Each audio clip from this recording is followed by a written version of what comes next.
paglalakbay ng inyong diwa.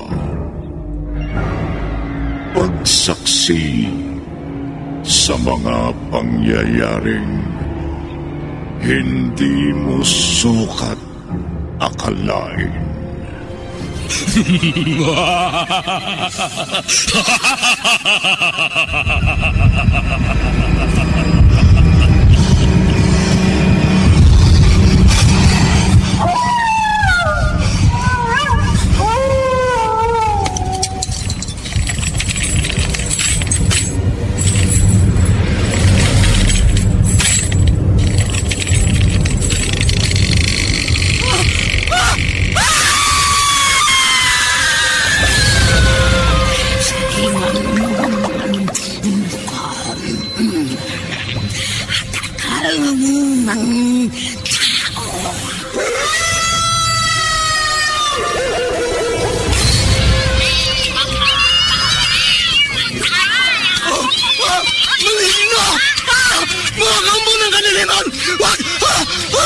Huwag kayong lalapit sa akin!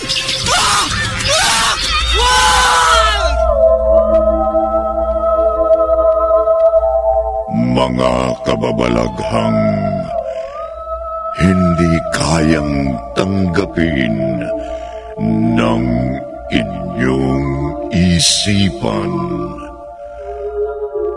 Nagaganap tuwing sasapit ang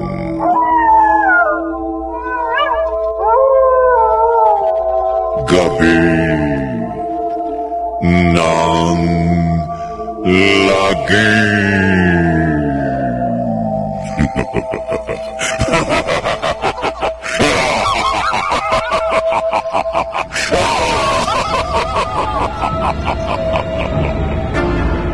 Pinagsamang produksyon ng DZRH at Star City.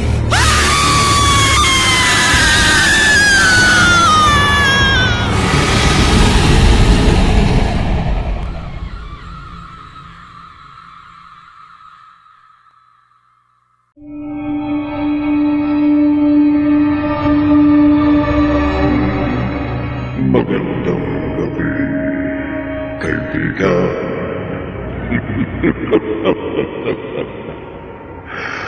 Kagabi,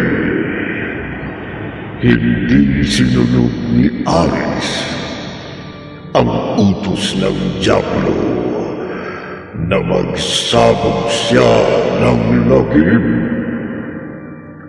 at ginawa ng binata ang pangontra sa kampo ng dilim. Kaya ang psychic na si Nana Epang ang pinagbantaan ng kampo ng dilim. Kasunod yun, sinabuyan si Aris ng benditadong tubig ng kaaway niyang si Pinoy. At parang sinabuyan ng asido ang binata. Narito ang ika-4 na bahagi ng ating tampok na kwento sa linggong ito na pinamagatawag Santong Demonyo. Sa isa na naman, gabi ng lagi.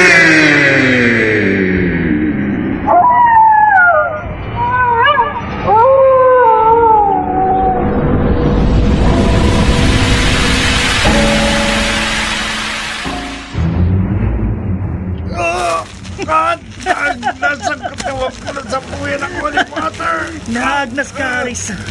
Mamatay ka ng demonyo ka. Pinoy! Tama na yan! Tama na! Anong ginagawa mo rito, Risa? Sinundan kita nang makita mo pupunta ka dito sa bahay ni na Aris. Huwag mo akong pakialaman. Hindi ka na naawa kay Aris! Bakit ako maawa sa kanya? Parang sinabuyan ng asido ang katawan niya. Nang sinabuyan mo siya ng holy water. Dapat lang yan sa kanya. Kulang pa nga yan eh. Huwag mo na siyang sabuyan ng benditadong tubig. Huwag mo siyang kaawaan. Hindi siya tao. Isa siyang demonyo. Dapat lang siya maagnas at mamatay. Ang kinihawak mong botelya! Huwag mo gawin sa akin ang botelya, Risa. Ibalik mo sa akin yan.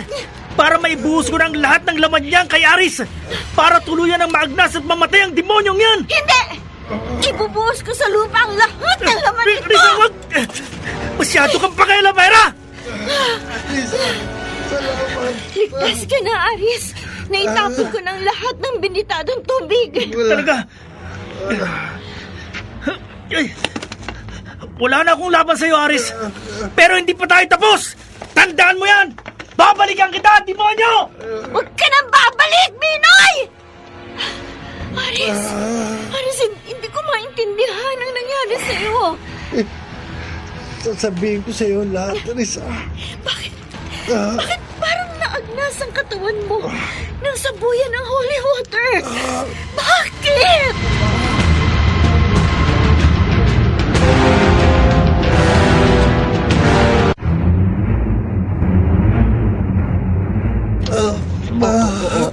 Hayaan mong malagyan ko ng gamot yung katawan mong lalapnos, Aris. Maliwanag na sa akin ngayon ang katotohanan. Kaya pala mula pa sa akin pagkabata, para ako napapaso sa loob ng simbahan at para akong nasisilaw sa krus. Kaya pala para akong nasabuyan ng asido nang masabuyan ako ng holy water. Hindi pala ako tao. Tao ka. Anak kita. Oo. Kayo ang mama ko. Pinagbuntis kita ng 9 na buwan. Laman ka ng aking laman. Pero dugo po ng demonyong nananalaytay sa aking mga ugat. May awa ang Diyos, anak. Makakakawala ka rin sa lagim na bumabalot sa iyong pagkatao. Paano, ma? Hindi ko alam. Mamatamisin ko pa pong mamatay kaysa magsabog ng lagim. Magtiwala lang tayo sa Diyos. Ma, kung makapangyarihan ang dyablo, mas makapangyarihan ang Diyos.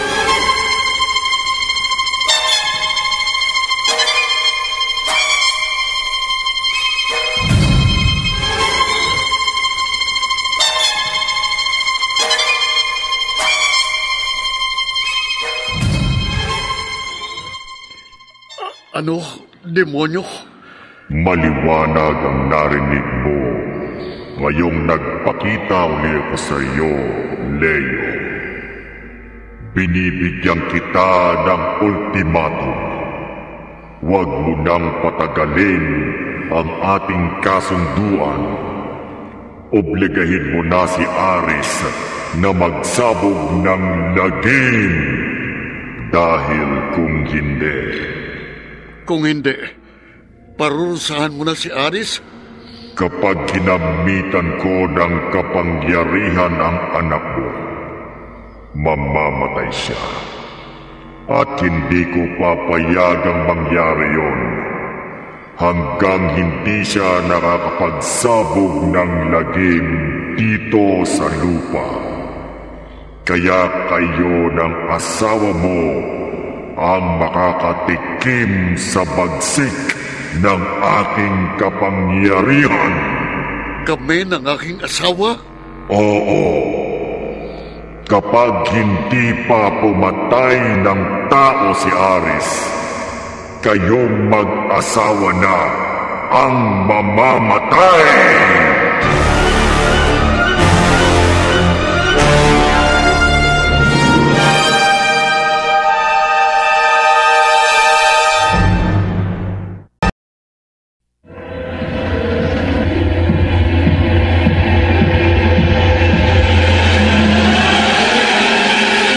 Balikan natin ang kasaysayang tampok sa linggong ito sa isa na namang gabi ng lagim.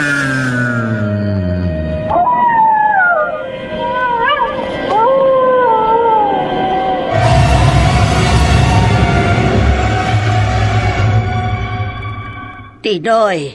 Binoy ho, Nana Epang. Pasensya na. Nagkamali ako ng dinig sa pangalan mo kaninang nagpakilala ka sa akin. Okay lang ho, okay lang. Ang importante sa akin, nakarating ako dito sa bahay nyo at nakilala ko kayo. Dahil may nakapagsabi sa akin na mahusay kayong psychic at may mga nalalaman kayong mabisang pangontra sa isang demonyo. Oh, gusto mong magkaroon ng pangontra sa kampo ng dilim? Oo. Gusto kong turuan niyo ako ng mabisang paraan para pumatay ng isang demonyo. Handa ako magbayad, kahit magkano.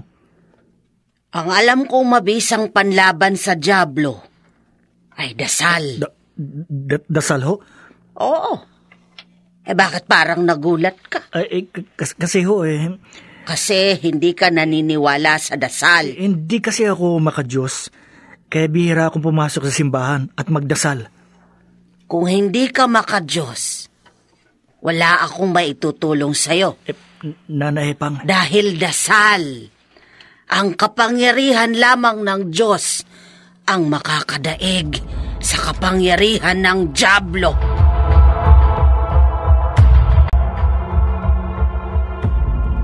Kalalabas lang ng professor natin dito sa classroom. Kung ano-ano na yung sinabi mo, Binoy. Sinabi ko lang sa'yo ang malamang mangyari sa syota mo, Risa. Hindi ko syota si Aris. Sigurado namang magiging magkarelasyon kayo. Dahil kursunado mong demonyong yon. Ilang beses ko ba sasabihin sa'yo, hindi demonyo si Aris? Okay, bahala ka. Kampihan mo siya. Ipagtanggol mo hanggang gusto mo. Pero sisiguruhin ko sa'yo, hindi na magtatagal ang buhay ng demonyong yon. Huh? Bakit, Binoy? Ano bang gagawin mo kay Aris? Ano?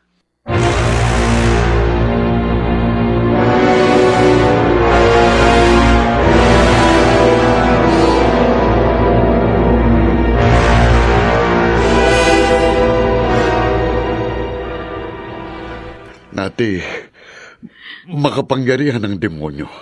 At anumang oras magagawa niya tayong patayin. Bakit mo sinasabi sa akin yan, Leo? Tiniyak niya sa akin na tayo ang makakatikim sa bagsik ng kapangyarihan niya kapag hindi nasunod ang aming kasunduan. Bakit nakipagkasundo ka sa demonyo? Huli na. Huling-huli na para sisihin mo ko. Sana mas minabuti mo nang hindi ka magkaanak kailanman. Kaysa magkaroon ka ng anak na magiging salot at magsasabog ng lagim. Pinagsisisihan mo bang naging anak mo si Aris? Hindi. Kailanman hindi ko pinagsisisihan, isinilang ko si Aris dahil napakabait niya. Kaya ko lang ito sinasabi dahil anak ko siya. Pero si Aris ang pinakamabuting tao na nakilala ko. Ayoko mapahamak siya. At sinong gusto mong mapahamak? Tayo? Bakit hindi? Kung may sasalba ko ang buhay ng anak ko, mas mamatamisin ko pa mamatay kaysa mapahamak si Aris. Huwag kang hangal. May paraan para hindi tayo mapahamak. Pumatay lamang si Aris. Magsabog lamang siya ng lagim. Patayin lamang niya si Nana Epang. Si Nana Epang? Oo. Ang matandang babaeng psychic na nilapitan mo. Siya ang nais ng demonyo na maging unang biktima ng kapangyarihan ni Aris. Ang anak mo na anak ng demonyo.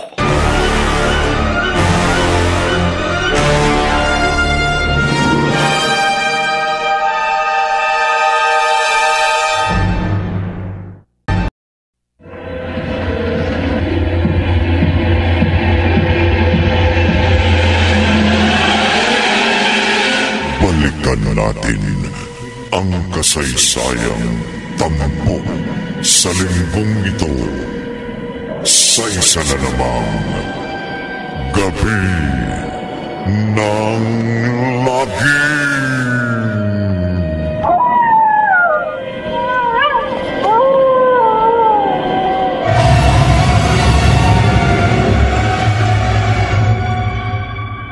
Papa? Ganon ang sabi sa akin ng demonyo, Aris. Kapag pinatagal mo pa ang pagkilos, siya nang kikilos. para matikman namin ang mama mo ang bagsik ng kanyang kapangyarihan. Hindi kayo dapat madamay ni Mama sa galit sa akin ng demonyo. Bakit hindi kami madadamay ng mama mo? Kung ayaw mo nga sumunod sa gusto ng demonyo. Sabihin niyo po sa demonyo na magpakita uli siya sa akin. Para ano? Sa akin po niya patunayan ang kanyang kapangyarihan. At hindi ako natatakot sa kanya. Aris, wala kang kalaban-laban sa bagsik ng kapangyarihan ng ama mong demonyo. Ilang beses ko nang napatunayan ang kanyang kapangyarihan. Kaya niyang papag-apuyin ang anumang bagay at kaya niyang lusawin ang matigas na bato sa pamamagitan ng kanyang salapang. Salapang, Papa? Oo. May salapang ang demonyo na kayang lumusaw sa anumang matututukan nito. Kahit gaano po makapangyarihan ng demonyo, magbabaka sakali akong lumabas sa kanya. Ano? Kaysa mapahamak kayo ng mama. Hangal ka ba? Pa! Bakit mo ipapakipagsapalaran ang buhay mo? Gayong pwede namang maligtas tayo ng mama mo kapag pumatay ka ng ibang tao. Hindi ko kayang pumatay. Haris, huwag ka nang magpatumpik-tumpik pa. Bago maging huling lahat, magsabog ka na ng lagay, pumatay ka na. Patayin mo na si Nana Epang!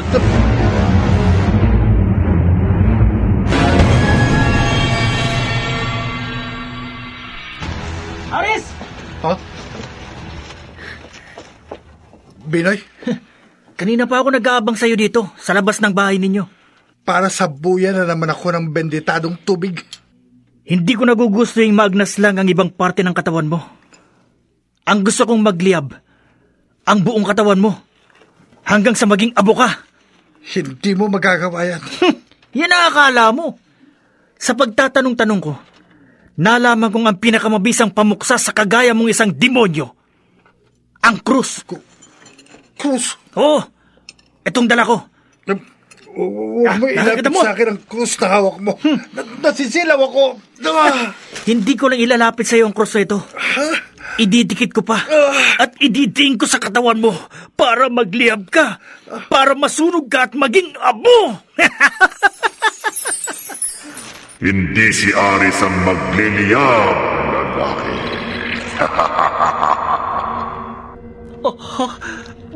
May demonyong biglang lumitaw sa tabi ko. Ang krus na hawak mo. Biglang nagliyab ang krus na hawak ko. Napapaso ako. Gayong nabitiwan mo ang krus, ang buong katawan mo naman ang magliliyab, ang magiging abo. Biglang nagliyab ang buong katawan ko. Nasusunog ako! Nasusunog ako!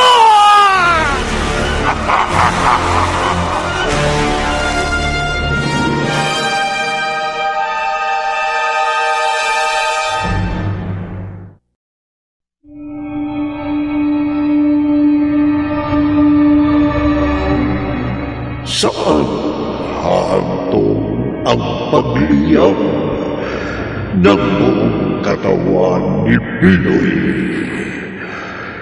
Pakinggan bukas ng gabi ang ikalima at huling bahagi ng ating tampok na kwento sa linggong ito na pinamagatang Santong Demonyo.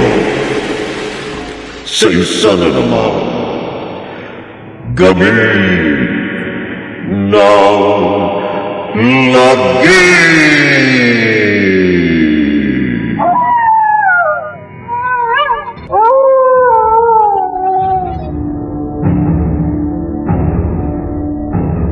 Mga nagsiganap: Bobby Cruz, Chiquit del Carmen Amor, Maynard Landicho Jr., Rosana Villegas, Phil Cruz, at Jeneline de la Cruz. Naglapat ng tunog, temyong, sa musika ni Buboy Salonga. Supervisyong teknikal ni na Eric Lucero at Bong Buyan. Isinulat ni Ori Aquino at sa direksyon Leonel Benjamin. Gabi ng Lagi!